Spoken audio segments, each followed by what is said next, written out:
جی السلام علیکم ورحمۃ اللہ وبرکاتہ۔ ایک ساتھی کا سوال ہے کہ فرض نمازوں کے بعد اجتماعی دعا کرنا ہاتھ اٹھا کر، جیسا کہ امام صاحب دعا کرتے ہیں لوگ پیچھے آمین کہتے ہیں، کیا یہ حدیث سے ثابت ہے اور اس طرح سے کرنا صحیح ہے؟ تو اس سلسلے میں جواب یہ ہے کہ فرض نماز کے بعد اجتماعی دعا کرنا، جیسا کہ امام صاحب دعا کریں اور مسجد کے مقتدی سب آمین کہیں، فرض نماز کے بعد اجتماعی دعا کے ثبوت میں کوئی مقبول حدیث موجود نہیں ہے، کوئی صحیح حدیث ثابت نہیں ہے۔ نہایت تعجب کی بات ہے کہ رسول اللہ صلی اللہ علیہ وسلم مدینہ منورہ میں 10 سال رہے، 5 وقت نمازیں پڑھائیں۔ صحابہ کرام رضوان اللہ علیہم اجمعین کی کثیر تعداد نے آپ کی اقتداء میں نمازیں پڑھیں، مگر ان میں سے کوئی ایک صحابی بھی ایسا اجتماعی دعا کرنے کا ذکر نہیں کیا ہے۔ تو یہ اس کے بعد آپ کو پتہ چل گیا کہ یہ باطل ہے اور غیر ثبوت والا عمل ہے جو بدعت کہلاتا ہے۔ مولانا عبد الرحمن مبارک پوری رحمۃ اللہ علیہ کہتے ہیں کہ اگر کوئی انفرادی طور پر نماز کے بعد ہاتھ اٹھا کر دعا مانگ لیتا ہے تو اس میں کوئی حرج نہیں ہے۔ حضرت سلمان فارسی رضی اللہ تعالیٰ عنہ کہتے ہیں کہ رسول اللہ صلی اللہ علیہ وسلم نے فرمایا، تمہارا رب بڑا حیا کرنے والا اور بڑا سخی ہے، حی کریم، اور جب بندہ اس کے حضور ہاتھ اٹھاتا ہے تو انہیں خالی ہاتھ لوٹاتے ہوئے اللہ کو شرم آتی ہے۔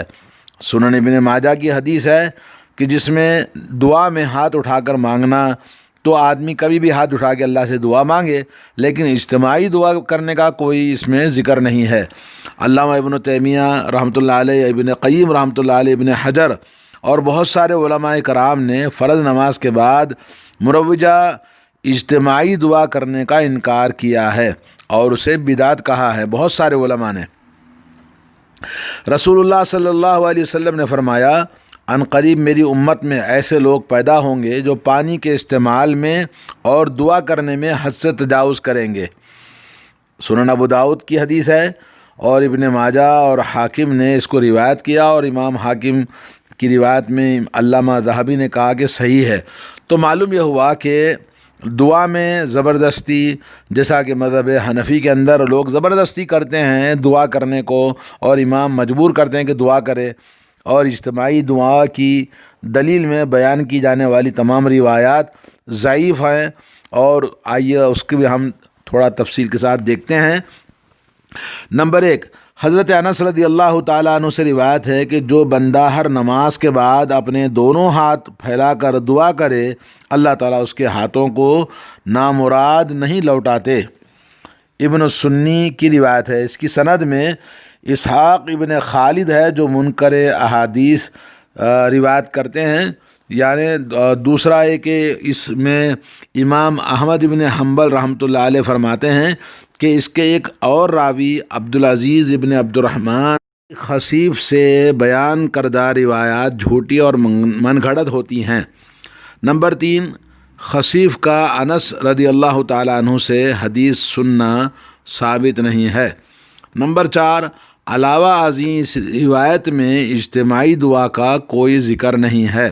دوسری دلیل ہے حضرت یزید ابن اسود عامری رضی اللہ تعالیٰ عنہ کہتے ہیں کہ رسول اللہ صلی اللہ علیہ وسلم نے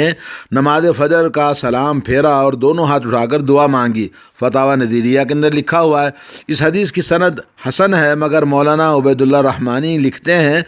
کہ کتب احادیث کے اندر اصل حدیث میں ورفع یدیہ فدعا، دونوں ہاتھ اٹھا کر دعا مانگی کے الفاظ موجود نہیں ہیں۔ علاوہ ازیں اس میں اجتماعی دعا کا بھی ذکر نہیں ہے۔ کیا فرض نمازوں کے بعد ہاتھ اٹھا کر اجتماعی دعا کرنا بدعت ہے؟ جی ہاں، اس سلسلے میں درج ذیل امور قابل غور ہیں۔ نمبر 1، ہاتھ اٹھا کر اجتماعی دعا کرنا مستقل عبادت ہے جو کسی بھی وقت کی جا سکتی ہے، البتہ جس مواقع پر اس کا اہتمام کرنا سنت سے ثابت ہے ان کو ترجیح دی جائے گی۔ یعنی جس میں نبی علیہ الصلوۃ والسلام نے ہاتھ اٹھا کے دعا مانگی، آپ اس میں ہاتھ اٹھا کے دعا مانگ سکتے ہیں، مگر نماز کے بعد ہاتھ اٹھا کے دعا مانگنے کی کوئی بھی صحیح روایت نہیں ہے۔ چہ جائے کہ پھر اجتماعی طور پر امام صاحب دعا کریں اور مقتدی آمین کہیں، اور بھی ظلمات بعضها فوق بعض۔ اور نمبر 2 دلیل یہ ہے، جو عبادت ہر وقت جائز ہو، اگر آپ اپنی سہولت کے لیے اسے کسی خاص وقت میں روزانہ کرنا چاہتے ہیں تو اصولی طور پر یہ بھی جائز ہے کہ ارشاد نبوی ہے، اللہ تعالیٰ کو وہ عمل زیادہ محبوب ہے جس پر ہمیشگی کی جائے، اگرچہ تھوڑا ہی کیوں نہ ہو۔ صحیح مسلم کی حدیث ہے جی۔ لیکن کسی کے لیے یہ جائز نہیں ہے کہ تمام اوقات کو چھوڑ کر صرف ایک وقت کو عملاً فرض کا درجہ دے کر دوسرے مسلمانوں کو اس کا پابند بنائے، جیسا کہ لوگ کرتے ہیں، کیونکہ جب شریعت نے اس کا وقت مقرر نہیں کیا ہے تو یہ کیوں کر آپ اس کو لازم کر سکتے ہیں کہ فرض نماز کے بعد دعا ہاتھ اٹھا کے امام صاحب کہیں، لوگ پیچھے آمین کہیں۔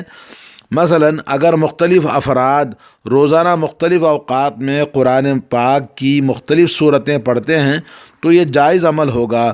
لیکن اگر کوئی مولوی صاحب یہ دعوت دینی شروع کر دے کہ تمام اہل اسلام روزانہ فجر کے بعد 20 مرتبہ سورۃ القمر پڑھا کریں،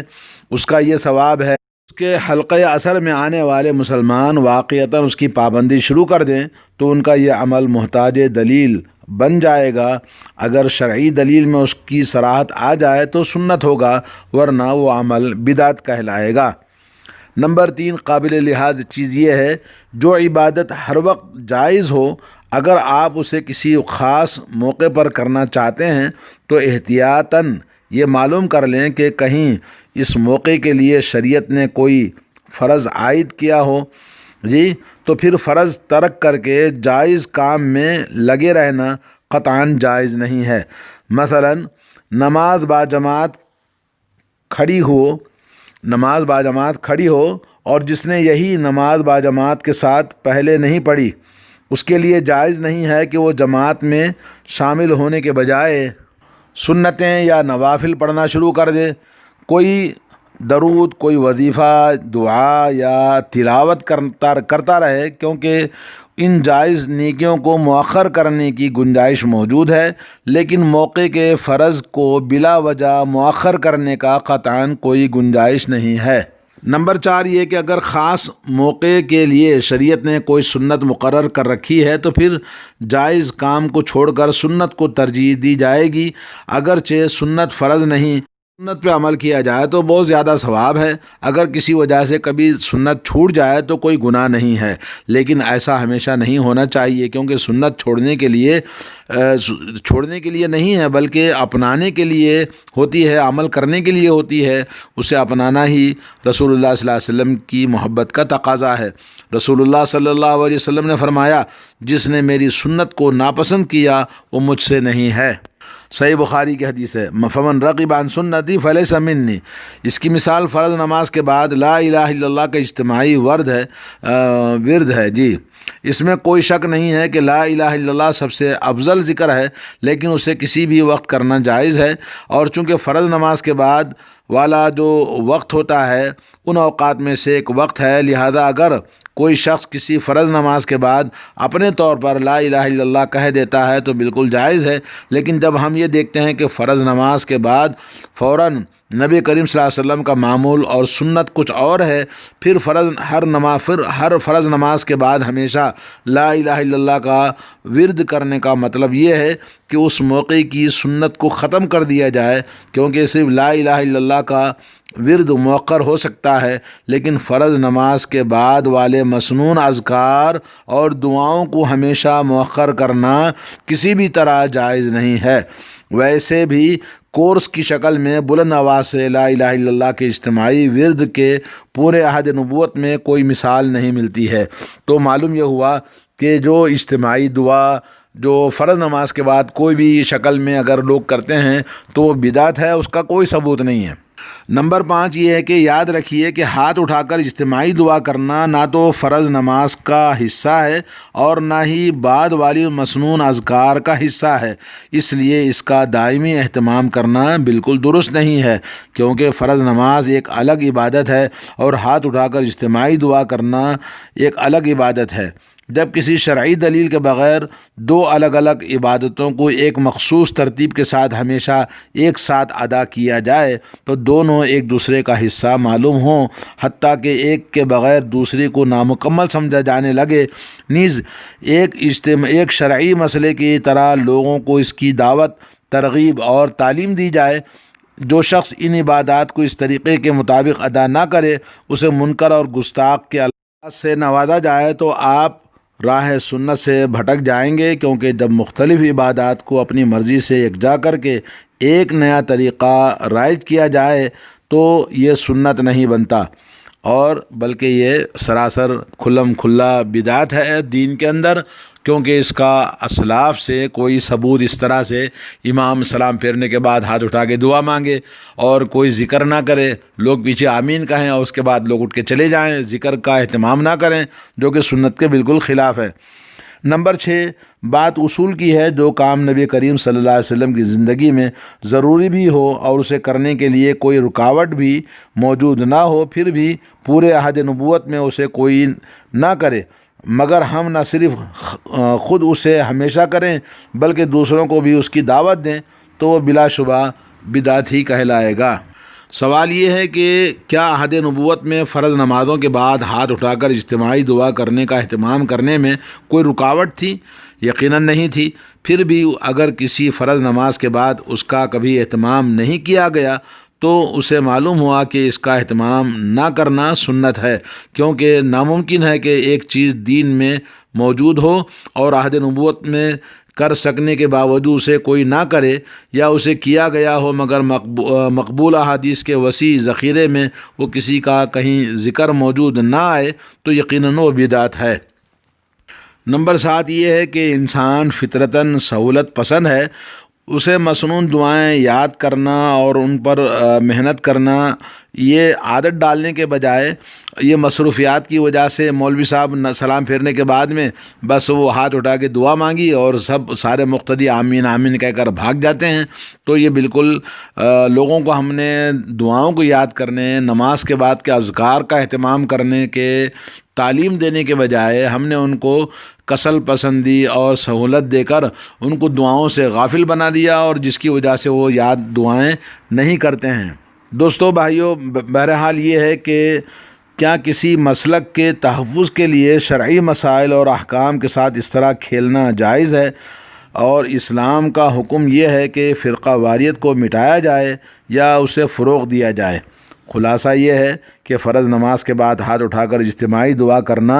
فی نفسہ ہی جائز ہے، لیکن اس کا ٹکراؤ ایک سنت سے ہو رہا ہے، لہذا اپنے آپ اپنا معمول بنانا کسی بھی طرح جائز نہیں ہے، کیونکہ سنت رسول صلی اللہ علیہ وسلم یہ ہے کہ اس کا زیادہ ہم سنت کو ڈھونڈیں اور سنت کے مطابق اہتمام کریں۔ اور نبی کریم صلی اللہ علیہ وسلم فرض نماز کے بعد کیا دعا پڑھتے تھے؟ آج کل آپ کو ہر جگہ ہر کتاب میں دعاؤں کی یا ایک نیٹ پہ آپ دیکھ سکتے ہیں کہ فرض نماز کے بعد نبی علیہ الصلوۃ والسلام کا معمول کیا تھا۔ لہذا ہمیں عمومی طور پر اذکار اور دعاؤں پر اکتفا کرنا چاہیے جو نبی علیہ الصلوۃ والسلام سے ثابت ہیں، اور ان کو صحابہ کرام رضوان اللہ تعالی علیہم اجمعین ہمیشہ ان دعاؤں کو اہتمام سے پڑھتے تھے، السلف سے ثابت ہے۔ اور اس میں ہم ان دعاؤں کو یاد کرنے کے بجائے یہ بدعت والا عمل مولوی صاحب کا دعا کرنا، ہم پیچھے آمین آمین کر کے بھاگ جانا بالکل غلط ہے۔ اللہ تعالی ہم سب کو توفیق عطا فرمائے۔ اللہ تعالی ہم سب کو کتاب اللہ سنت رسول اللہ پر عمل کرنے، علم حاصل کرنے کی توفیق عطا فرمائے۔ السلام علیکم ورحمۃ اللہ وبرکاتہ۔